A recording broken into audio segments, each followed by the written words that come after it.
नमस्कार मित्रों, मेरी स्पिरिचुअल कनेक्ट पे आप सभी लोगों का हार्दिक अभिनंदन है। मित्रों, आज मैं आप लोगों को जो आज गुरु पूर्णिमा है, आषाढ़ी पूर्णिमा और व्यास पूर्णिमा के नाम से भी जानी जाती है, इस पूर्णिमा पे अपने जो भाव हैं मित्रों, जो अब तक हमने कथा के माध्यम से सुना है और जो समझ सके हैं, उसके बारे में कुछ अपने बिल्कुल निज विचार, अपने आत्मिक विचार जिसको कहते हैं, जो हमको अंदर से आ रहा है, भगवान की प्रेरणा हो रही है बोलने की, वो सब हम आप लोगों के सामने रख रहे हैं। मित्रों, उसको ध्यान से सुनिए। और उससे पूर्व एक अनुरोध है मित्रों, आप लोगों को यदि मेरा ये वीडियो अच्छा लगे तो निश्चित ही सभी लोगों को शेयर कीजिए और सब्सक्राइब भी कीजिए। मित्रों, तो चलिए हम लोग शुरू करते हैं। ये भगवत गीता का हमने सहारा लिया है। भगवान कृष्ण अर्जुन से जो संवाद करते हैं वो दूसरे अध्याय, भगवत गीता के दूसरे अध्याय में। तो भगवान क्या बोलते हैं अर्जुन को? पहले अध्याय में तो उसको बहुत दुख होता है, कष्ट होता है, विषाद होता है, वो पूछता है, प्रश्न करता है, भगवान शांत रहते हैं। फिर वो दूसरे अध्याय में बताते हैं कि स्थित प्रज्ञ व्यक्ति कैसे होता है, क्या होता है, वो किस ढंग का होता है, भगवान बताते हैं उसको। मित्रों, तो वो जान लेंगे हम लोगों के जीवन में। इसे जानने मात्र से ही समस्याएं समाप्त हो जाएंगी और मन को शांति मिलेगी। तो शांति के लिए ये जो है दूसरे अध्याय का 54वें से लेके 72वें श्लोक तक का अध्ययन करना अति आवश्यक। पूरा अध्याय पढ़िए 1 से लेकर 18 तक तो बहुत अच्छा है, लेकिन स्थित प्रज्ञ क्या होता है, अगर इसके बारे में हम लोग जान लेंगे मित्रों तो काफ़ी कुछ समाधान मिल जाएगा, जीवन अच्छे से जी सकेंगे, शांति की प्राप्ति होगी। तो चलिए हम लोग शुरू करते हैं मित्रों। अर्जुन बोले, हे केशव, समाधि में स्थित परमात्मा को प्राप्त हुए स्थित बुद्धि पुरुष का क्या लक्षण है? स्थिर बुद्धि व्यक्ति का क्या लक्षण हो सकता है? तो भगवान बता रहे हैं। भगवान बोले, हे अर्जुन, जिस काल में यह व्यक्ति मन में स्थित संपूर्ण कामनाओं को भली भांति त्याग देता है और आत्मा से आत्मा में ही संतुष्ट रहता है, आत्मा से आत्मा में ही संतुष्ट रहता है, उस काल में वह स्थित प्रज्ञ कहा जाता है। दुखों की प्राप्ति होने पर जिसके मन में उद्वेग नहीं होता, सुखों की प्राप्ति में जो सर्वथा निःस्पृह है तथा जिसके राग, भय और क्रोध नष्ट हो गए हैं, ऐसा मुनि स्थिर बुद्धि कहा जाता है। जो व्यक्ति सर्वत्र स्नेह रहित हुआ उस शुभ या अशुभ वस्तु को प्राप्त होकर न प्रसन्न होता है और न द्वेष करता है, उसकी बुद्धि स्थिर है, भगवान बता रहे हैं। और कछुआ सब ओर से अपने अंगों को जैसे समेट लेता है, वैसे ही जब यह व्यक्ति इंद्रियों के विषयों से इंद्रियों को सब प्रकार से हटा लेता है, तब उसकी बुद्धि स्थिर है, ऐसा समझना चाहिए। इंद्रियों के द्वारा विषयों को ग्रहण न करने वाले व्यक्ति भी केवल विषय तो निवृत्त हो जाते हैं। इसको पुनः सुनिए मित्र। इंद्रियों के द्वारा विषयों को ग्रहण न करने वाले पुरुषों के भी केवल विषय तो निवृत्त हो जाते हैं, परंतु उनमें रहने वाली आसक्ति निवृत्त नहीं होती है। इस स्थित प्रज्ञ पुरुष की तो आसक्ति भी परमात्मा का साक्षात्कार करके निवृत्त हो जाती है। हे अर्जुन, आसक्ति का नाश न होने के कारण ये प्रथम स्वभाव वाली इंद्रियां यत्न करते हुए बुद्धिमान पुरुषों के मन को भी बलात्कार लेती हैं। इसलिए साधक को चाहिए कि वह उन संपूर्ण इंद्रियों को वश में करके समाहित चित्त हुआ मेरे परायण होकर ध्यान में बैठे, क्योंकि जिस पुरुष की इंद्रियां वश में होती हैं उसी की बुद्धि स्थिर हो जाती है।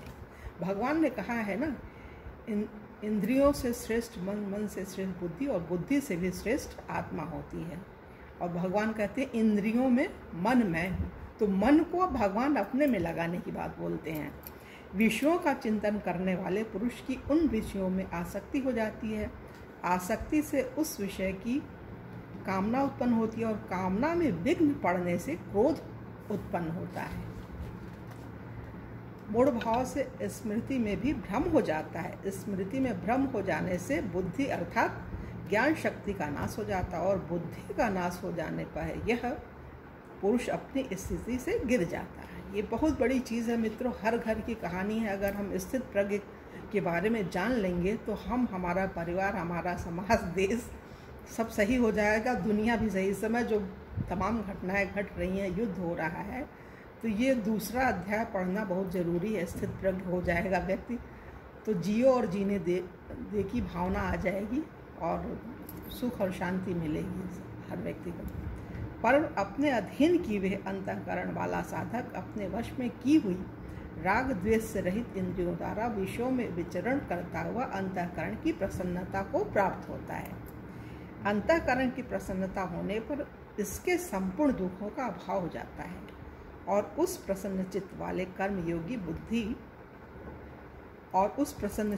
कर्मयोगी की बुद्धि शीघ्र ही सब ओर से हटकर एक परमात्मा में ही भली भांति स्थिर हो जाती है।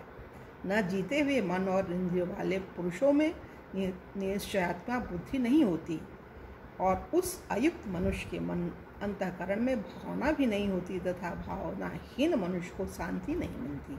और शांति रहित मनुष्य को सुख कैसे मिल सकता है? क्योंकि जैसे जल में चलने वाली नाव को वायु हर लेती, वैसे ही विषयों में विचरती हुई इंद्रियों में से मन जिस इंद्रिय के साथ रहता है वह एक ही इंद्रिय इस अयुक्त पुरुष की बुद्धि को हर लेती है। इसलिए हे महाबाहो, जिस पुरुष की इंद्रियों के विषयों से सब प्रकार निग्रह की हुई है उसकी बुद्धि स्थिर है। संपूर्ण प्राणियों के लिए जो रात्रि के समान है, उस नित्य ज्ञान स्वरूप परमानंद की प्राप्ति में स्थित प्रज्ञ योगी जागता है और जिस नाशवान सांसारिक सुख की प्राप्ति में सब प्राणी जागते हैं, परमात्मा के तत्व को जानने वाले मुनि के लिए वह रात्रि के समान है। जैसे नाना नदियों के जल सब ओर से परिपूर्ण अचल प्रतिष्ठा वाले समुद्र में उसको विचलित न करते हुए ही समा जाते हैं, वैसे ही सब भोग जिस स्थित प्रज्ञ पुरुष में किसी प्रकार का विकार उत्पन्न किए बिना ही समा जाते हैं, वही पुरुष परम शांति को प्राप्त होता है, भोगों को चाहने वाला नहीं। और जो पुरुष संपूर्ण कामनाओं को त्याग कर ममता रहित, अहंकार रहित और स्पृहा रहित हुआ विचरता है, वही शांति को प्राप्त होता है, अर्थात वह शांति को प्राप्त है। हे अर्जुन, यह ब्रह्म को प्राप्त हुए पुरुष की स्थिति है। इसको प्राप्त होकर योगी कभी मोहित नहीं होता और अंतकाल में भी इस ब्राह्मी स्थिति में स्थित होकर ब्रह्मानंद को प्राप्त हो जाता है, मतलब मुझे ही प्राप्त करता है। और 18वें अध्याय में भगवान ने ये बताया, थोड़ा सा सुन लीजिए, बहुत ज़्यादा नहीं समय लेंगे आप लोग मित्रों। भगवान कहते हैं,